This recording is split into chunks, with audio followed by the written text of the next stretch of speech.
Hey guys, Music Man here, back with another Identity 5 video.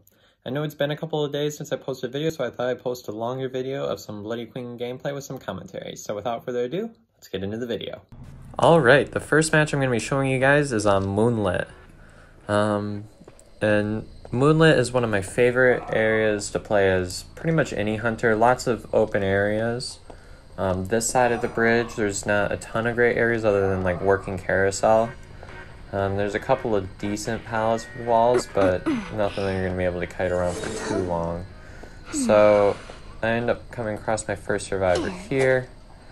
And I see that it's the Magician, so pretty decent survivor to go after first. I get the hit right as he's placing the pallet down, and I'm going to be chasing the Magician first. And looking at this team composition with Postman, Mercenary, Enchantress, Magician, I probably would have been alright with chasing the Postman, Enchantress, or Magician. If I came across the Mercenary, I would have tried to get an easy hit and then leave him alone. I don't want to spend too much time on the Mercenary because he's got all those elbow pads and he's got his passive ability. He'd waste so much of my time. Plus his decoding isn't good, so he's not going to be able to contribute that much to Cypher Rush. I was kind of expecting a pallet stun attempt there, but it didn't look like it was going to happen. So at this point, I can do like an easy mirror right here, find the Magician, get the down. So that's about a good speed to get your first down as a Bloody Queen. Now, there's not a ton that Bloody Queen can do as far as like camping goes. So what you got to do is you have to rely on disrupting. So look for, my mirror's in cooldown now, but look for wiggling Cypher and then try to disrupt. But I know my Tinnitus isn't going off, so I'm not worrying about it too much. I'm just looking for where the Mercenary is going to be coming from. And there I get the Terror Shock. It's a lot easier to Terror Shock someone trying to rescue a Magician because the Magician takes so long to rescue. I'm still going to go after the Magician again. That was honestly a pretty poor blink on my part, but I ended up making it up with the mirror to hit the Magician again. So the Magician is an incredibly difficult survivor to pull out rescue off of, which is why the Magician is such a good first survivor to go after, because he's so difficult to pull a rescue off of. So now I'm just kind of camping around here, and I end up trying to place my mirror. I go to that Cypher right there, and I decide to just switch with it because at this point the Magician's pretty much out. So I end up coming over here, and I'm seeing, oh, what survivor is that again? I think that was the Mercenary, so I'm like, I'll leave you alone. But I come across the Postman, which is a really good next target. I would say he's probably even a better target than Enchantress, because Enchantress has the possibility of gaining lots of stuns, and if they have good base kiting skills, you'll be going after her for forever. So at this point, the Postman is the best target to go after, and I just happened to be lucky that it was him and not the Enchantress that was healing the Mercenary. So when you're going around in this area, your #1 job is to defend the roller coaster. Because if they get on the roller coaster, then they pretty much have ended the chase, and they'll have an easy time getting lost, especially if the first stop is turned off. So I end up getting a hit on the Enchantress here. Now, as a survivor, I would not recommend stunning like that with the Enchantress. I would conserve your stuns, especially at that point, because you could tell that he was about to struggle free. And she just kind of undid that with her little stun. And if you're gonna do those little stuns, you have to body block for them, because it's like impossible for the survivor to dodge a hit, because they really don't have any time to move afterward. So what I do here is I get the postman and the enchantress chair, put a ton of pressure on the mercenary to try to attempt to save. And since I'm doing that because there's only one cipher remaining, he would have an opportunity to find the cipher, but being that I end up getting over that, it's not really going to happen. So now there's no tide. Get a hit with the mirror. The only thing left to do is hit the postman. So I use my blink. I was carrying blink in this match. I kind of, depending on the team composition, I'm gonna go between blink or patroller. I like to go patroller if there's a lot more like rescue class characters in the match, and then I might pick blink if there's a bit more of kiters. But yeah, so now we're getting into the second match here.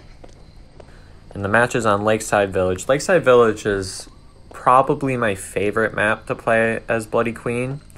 Just because, I mean, if you look at Big Boat, there's so many broken spots that you can switch with your mirror. Small Boat's got a couple of areas where you can go up another level. Just by switching with your mirror, like in the ramp type area leading up into the boat. I come across the gardener. Now, I'm fine with chasing a gardener first. I just don't like chasing this skin because I lose it so easily. And I think you end up actually seeing that a few times. This skin, unless if you're really close up, is really difficult to track. Just because she's like semi-transparent, it makes it really difficult, especially in this map because her colors are really similar to the surrounding map. And I was like, I don't want to chase and hit the gardener's owl, so I heard someone decoding there, and I just wanted to get a hit. So now the coordinator can't save unless if they do like an early shot with their flare gun. And there's not much you can really do except hope to hide behind a tree or something. And I ended up taking the gardener to a chair that she didn't end up breaking, which I think was a smart plan. So I'm going over here trying to see if I can get a lucky hit. Tinnitus isn't going off, so that buys me a lot of time. Now I see it is going off. So now I see that the mercenary is coming around here, and I think I was actually...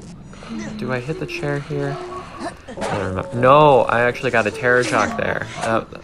I think, honestly, I was just a lot of luck. But I end up doing that. I'm like, hey, I'll take it. So now the gardener is double hit. The mercenary's double hit. So that's going to stall a whole lot of time for Cypher Rush because the mercenary takes such a long time to heal. I think it's like 30 seconds or something like that if he tries to self-heal or something like that. I don't know. It's something really crazy. Now the coordinator, I believe, is the one that tries to make the second save. Is actually successful with it because there's not really anything I can do against the flare gun. So at this point, I'm gonna try to chase the gardener, but I'm like, hey, I'll double hit the rescuer because there's the gardener's not gonna be able to get too far here. So she ends up going through that. I place my mirror over here to try to catch up because I don't really want to waste time jumping over the ledge and stuff. And I'm going to end up switching here because I end up running the wall. But the gardener's not in a super great spot. That was a really close blank. I think that one could have gone either way. Now at this point, I kind of wish I had broken these pallets. Because now she can just loop around them. And the mercenary's here being annoying like he should be. He ends up getting a hit, which means he's gonna end up being incapacitated. in a short moment here. So now I'm chasing the gardener again. I like 90% of the time, unless if it's like the really end game and it's gonna force the other survivors to make a rescue, leave the mercenary on the ground. His healing debuff is very, very big. And there's nothing that the gardener can do here. The gardener did a really good job stalling time for his teammate. The mercenary is off the ground now, but it stalls a lot of time from Cypher Rush if you can just leave the mercenary on the ground, because that requires, especially if they've used their exit path, it requires someone to get off of a Cypher and then get over there to heal them. So now I'm going to be chasing the seer here. I'm going to see if I can get an easy hit, and indeed I do. And now I'm going to be using my mirror to try to get another hit. Now, does he use his bird here? I forget if he uses his bird here. No, because the seer already used their bird on the gardener when I ended up hitting the coordinator first. I forgot about that. Yeah, so now the seer is going to the chair for the first time. It forces one of them to try to make a rescue. And there's only one Cypher remaining, which puts a lot of pressure on me as well. I have to be really aware of the wiggling Cyphers.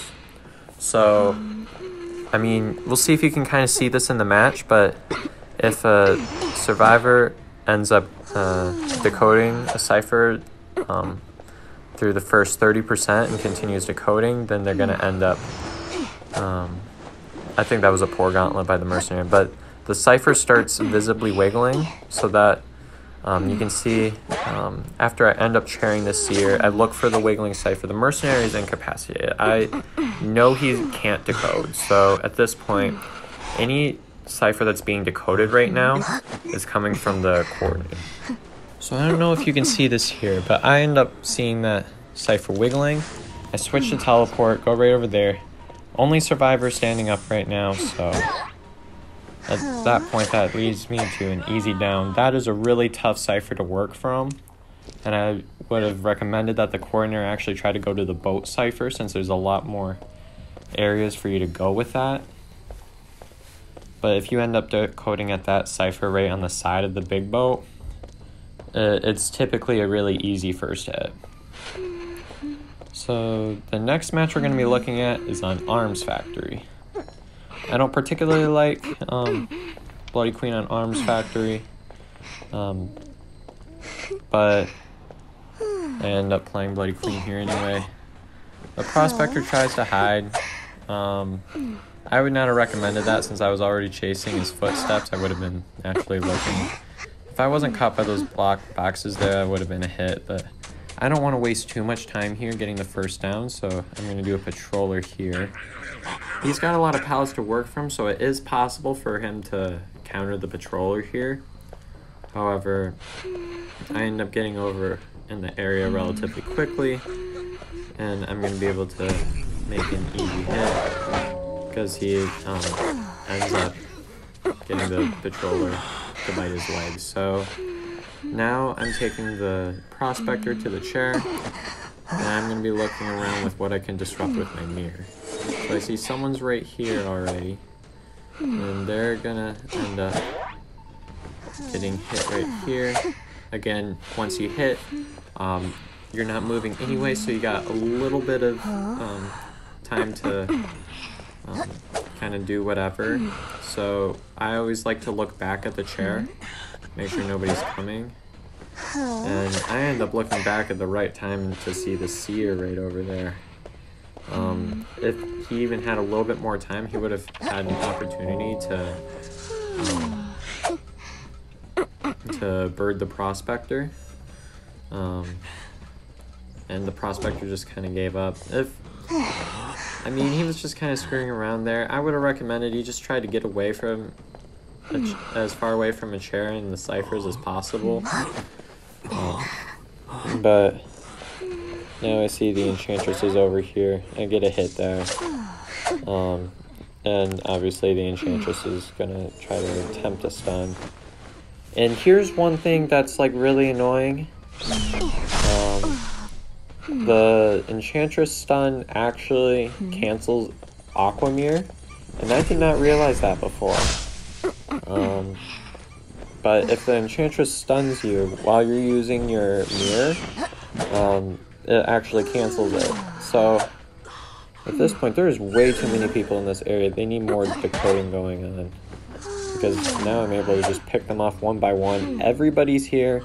Nobody's decoding. And I'm going to just be like, okay, I'm going to take the... get a hit on the Priestess, and then I'm going to be taking the Prospector to the chair. So I do like hitting them with the Balloon Survivors because you get no hit recovery there with that animation that goes on there, so you're able to just dish out some damage that way. So now I've got the Enchantress on the chair. A little bit annoying because the Enchantress has some stuns, but I would have much rather had the Priestess or the Seer there because they wouldn't be able to have quite as easy escape plans, but I end up seeing the Seer here who's trying to juke me out into hitting the chair, but he doesn't have Tide anymore from after rescuing the Prospector. The Enchantress here I know has some stuns, so I'm trying to get a hit with my mirror, but it's not looking like that's going to happen. So she's going to get the stun when I walk back in here. And then, honestly, I think that was a wasted stun because she had all those pals to work from. But now there's only the... I think it's only the Priestess that's decoding because the Seer's sticking around too. But now I know that the Enchantress is somewhere inside the shack, so I end up backing up a bit and then rotating and getting the hit on the Enchantress, which was my original target in the first place because she's already been chaired. So now I'm getting the Enchantress over here. I'm going to take the Enchantress to a chair. I decided to pick this one just because it was really close to the Seer. And the Seer actually ends up getting up and hurting himself. I was trying to hit the Enchantress there, but my aim was kind of off there. There's not a whole lot the Enchantress can do in this scenario, but if there's one Cypher remaining and a Survivor is down, unless if there's like a Cowboy or a Forward in the area, pick them up.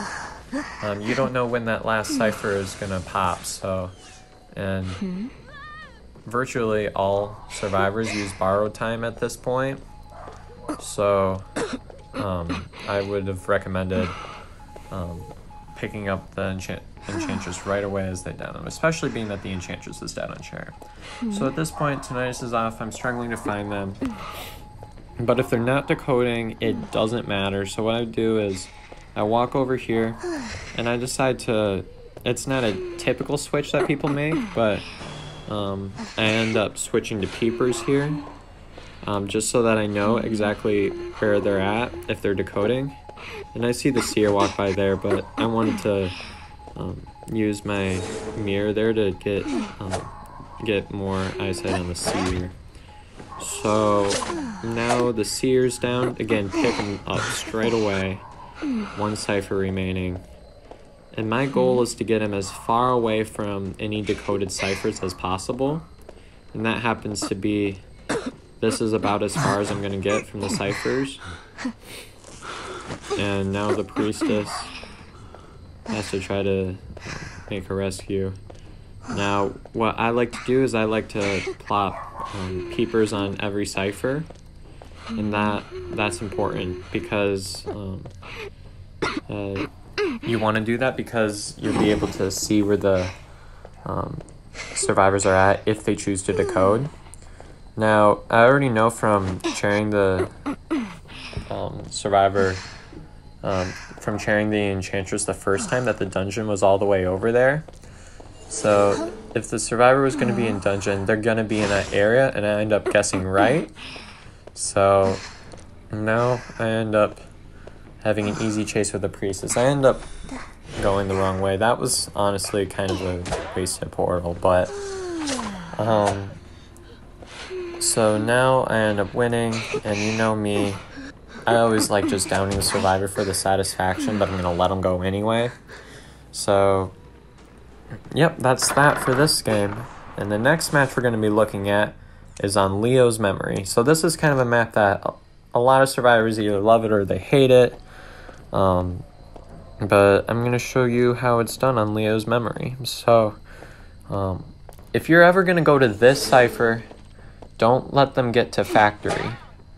I know I kind of ended up failing in this aspect here, but usually you want to try to get that cipher coming through factory just so that they're not able to use all these pallets, use all these windows, use everything that it has to offer. So now at this point, I end up misplacing my mirror here. That was a bit of a bad mirror placement, but I take advantage of it and switch with it to gain some ground anyway. So now I'm chasing the prisoner here, who's going to end up trying to make it to the window. And that was annoying. If that mirror didn't disappear mid-swing, that was going to be a down. So now that bought the prisoner a bit more time, which was honestly a bit frustrating. But I'm going to use my mirror here, find out where the prisoner's at, and I'm going to get the down. So now the prisoner's down. That's relatively good timing for the first chairing. I usually like to... My general rule is if I get the first chair at about the same time that all the survivors go pop, pop, pop, because there's always that first wave. If I can get the first down by then, see there's 4, it's probably going to be 3 in a moment. Actually, it would be 3 if I wasn't disrupting here, but yep, there's 3. If I get my first down before the first wave of ciphers finishes, I think I'm in pretty good shape. A lot of times this ends up pulling into a draw. If you don't get the down straight away, a lot of times it can be a draw, which is why you end up drawing so many times as Bloody Queen, just because she doesn't have a ton to defend against Cypher Rush. And I end up misgauging how much is left on the cipher here, so I'm like, if I go for a risky hit there, it's going to be right. And I was like, she's going to blast up anyway. But she ends up getting just enough time to do that. Ends up body blocking. I think she should have tried body blocking again. I switch with the prisoner here. He doesn't have that pallet to work with him, so I can use my blink for an easy down there. So now the prisoner is going to be going on his chair for the last time. 1 down. I know that I should be able to pull this into a draw if I play my cards right. If I'm able to get 1 hit, what I'm usually able to do is get 1 hit or 1 down before detention, and then 1 down during detention, and that can usually lead to a lot of draws. But if the survivors make some mistakes, like they don't end up going for a rescue or something like that, like Mechanic or Priestess doesn't try to rescue, if I can get 2 downs before detention, then it's usually going to end up being a win for me. So it's all about how fast, how quickly and efficiently you can get those downs, and how well you can camp the down. So now all 3 of them are here on the last cipher. So I don't really like the looks of that, but I end up trying to chase the gardener because she's injured. But being that it's going to be relatively difficult to down her, and even if she does get down, I know that they're decoding here, so I end up switching with the mirror here because preventing that last cipher pop is of #1 importance. It doesn't matter how many hits they get on you, or how many survivors end up just kind of going away. You have to prevent that last cipher pop to stall the game out from going into the end game. So I know the priestess is here. I'm waiting for the mirror recharge, and I'm going back over here, and I get a hit on the priestess. Mirror rotation. A lot of beginner hunters underestimate the usefulness of the mirror rotation, but it's actually extremely useful to use in matches because you can turn what would be just like a mirror that would be kind of wasted into a mirror that's gonna help you into a mirror that's gonna help you get a second hit on a survivor. So now you can see that they've got the cipher machine primed. At least that's what the mechanic was saying. So now I'm waiting for the gardener to go down, and they end up popping this cipher here.